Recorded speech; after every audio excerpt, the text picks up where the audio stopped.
இன்றைய சிறகடிக்க ஆசை எபிசோட்ல ரோகிணியின் வாழ்க்கைய தலைகீழா மாத்தப் போற ஒரு சம்பவம். ரோகிணியின் முன்னாள் கணவரின் அண்ணனும் அவருடைய மனைவியும் சென்னை வராங்க. அவங்க சென்னை வந்தாலே வழக்கம் போல முத்துவோட கார்ல தான் சவாரி. இந்த முறையும் அதே மாதிரி. முத்துவிடம் பேசிக்கிட்டே சொல்றாங்க, என் தம்பி இப்ப எங்களோட இல்ல, அவனோட கல்யாண போட்டோவை வீட்ல மாட்டி வைக்கணும், அதுக்கு நல்ல ஸ்டுடியோ இருந்தா காட்டுங்கன்னு. இத கேட்ட முத்துவும் எந்த சந்தேகமும் இல்லாம அவங்கள ஸ்டுடியோக்கு கூட்டிட்டு போறாரு. இன்னொரு பக்கம் ஷோரூம்ல மனோஜ். அப்போ அவரோட பிஏ வந்து ஒரு அதிர்ச்சி விஷயத்த சொல்றாங்க. லண்டன்ல இருக்க ஒரு ஃபேமிலி ஒரு பையனை தத்தெடுக்க விரும்புறாங்க.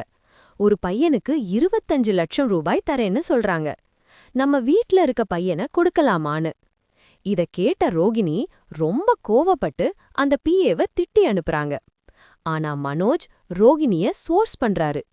மனமுடைந்த ரோகிணி அங்கிருந்து விலகி அழ ஆரம்பிக்கிறாங்க. அதே நேரம் ஸ்டுடியோல முத்து. போட்டோ ஃப்ரேம பார்த்த உடனே அவருக்கு ஒரு சந்தேகம்.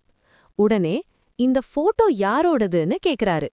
அப்போதான் அவங்க 2 பேரும் முழு உண்மையையும் சொல்றாங்க. ரோகிணியின் கடந்த காலம், அவளோட முதல் கல்யாணம் எல்லாமே முத்துவுக்கு தெரிய வருது.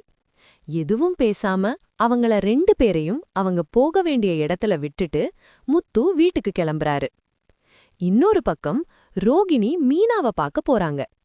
7 நாள் போதாது, எனக்காக கொஞ்சம் டைம் கொடுங்க, ஃபர்ஸ்ட் மனோஜ் கிட்ட சொல்றேன், அதுக்கப்புறம்தான் வீட்ல எல்லாருக்கும் சொல்ல முடியும்னு கேக்குறாங்க.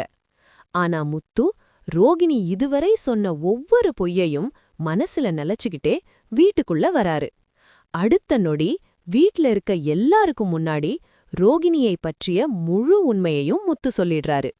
அதோட இன்றைய சிறகடிக்க ஆசை எபிசோட் இங்க முடிவடைகிறது.